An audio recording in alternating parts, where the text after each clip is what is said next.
Hi there, good morning, good afternoon, and good evening. In this video, I'm gonna teach you how to unlock the power of AI video generator with PixVerse AI. Technically, this is another AI tutorial for you guys, text to video, image to video, and basically this is the AI we're gonna use. It's gonna be called PixVerse, and this is gonna be the landing page of the AI. This should be the landing page you should be seeing on your end also. So basically, you see a login button right there, and then basically with this one, these are the templates to use from other creators.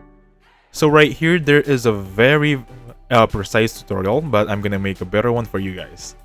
So to get started, you have two options. You can use the platform on web, as you can see on the blue button, and the Discord community on the gray button. So for this video, we're gonna use the web button. Click on it. So you'll arrive on this landing page. Basically, you can log in also with your Google account or Discord account.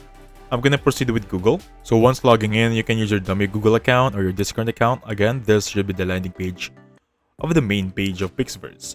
You're gonna have three sections: popular videos, my videos, and my collection. For popular videos, these are the trending videos created by other creators. As you can see right there, you can use them as template also.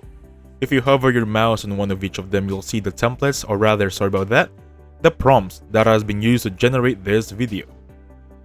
Now, if you click on my videos, as earlier, this is the part where you can check your videos.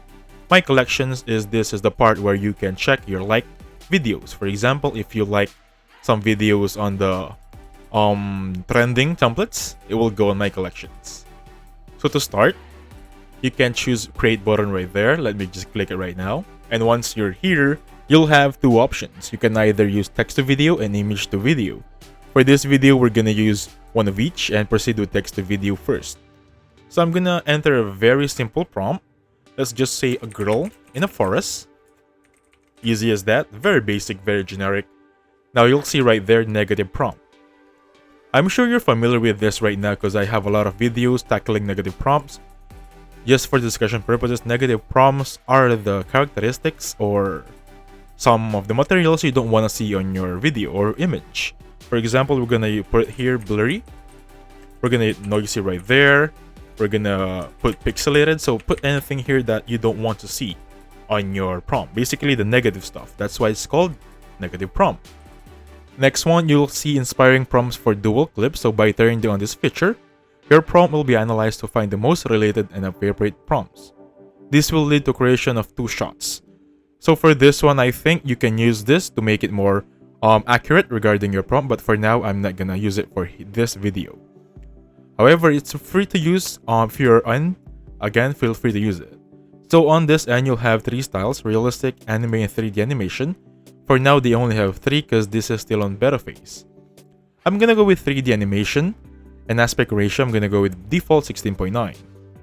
For the seed, you can randomize the seed here. Again, I have a video regarding tackling what is technically seed. So seed is basically the number of your prompt.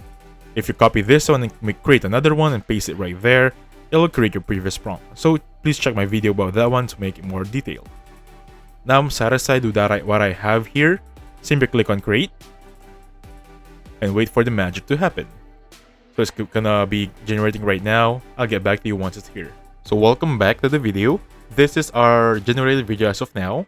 Again, that's gonna be girl in the forest, and this is the result. If you hover your mouse, you can see how good it is.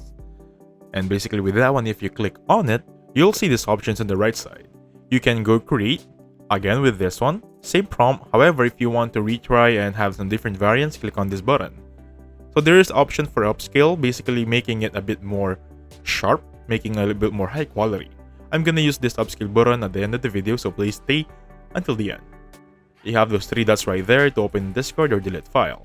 And basically with that one, you have your button right here to download, full screen, and full screen right there also. Now let's move on with the next one. Basically for this one, we're gonna use image to video. I'm gonna add an image right here, so I have select assets. Basically select assets is having your collection of library inside PixVerse. If you have uploaded other videos or images before, you'll see them right here. But since this is our first time, we're gonna upload a fresh image. So upload the file, look for an image. I think I'm just gonna look for a very plain one. I'm gonna go with this one right here. I'm gonna go with Batman. However, this guy right here. Perfect. Let's wait for it to finish uploading. Now while it's uploading, let's type a prompt. Now you might ask me, we already have an image, why do we need the prompt? So a prompt helps us to generate a more accurate video basis on our image. So I suggest for your prompt, type in as much as possible close to your image. Let's just say a guy smiling. Basically that's it, because it's a guy smiling or a guy in profile. And basically with that one, don't move the seed, remain it as it is, and then strength of motion. So motion is the movement of the video. By default, it's 0.55. I think the sweet spot for this one is 0.66. You don't want to maximize this one because it will look weird. You don't want to minimize it to the point where it's not moving. So I think the middle part 0.55 to 0.6 is the sweet spot. Now let's create this one. So right now, welcome back. This is our video right now. So in comparison, image to video is surprisingly faster in generation than text to video because I think that we have a reference. So if you hover your mouse, you'll see that motion right there, it's moving. Basically, we made the image move. If you click on it right there, it will enlarge and you'll see the settings just the same as the image or rather text to video. You can upscale. Let's try upscaling this one as promised. Click on that one right there. And it's now currently generating for upscale. As you see right there, we're currently in my videos because this is our library basically. And I'll get back to you once I'm done upscaling the last video. So welcome back to the video. This is the upscaled version, and by the way guys, to be honest, it took around 5 to 7 minutes to finish upscaling, and I haven't checked if it's finished not until I refresh the page. So I suggest after 3-minute mark, refresh the page and then see if it's already finished. Basically, these two are the reference, and as you can see, it became a little bit brighter, more accurate for the upscaled version rather than the original one. But if you're gonna ask me, I'm still gonna go for the original one. It's a bit more natural light. Anyway, basically that's it. Thank you so much for watching. Please hit the like button and subscribe. I'll catch you guys on the next one. Goodbye for now.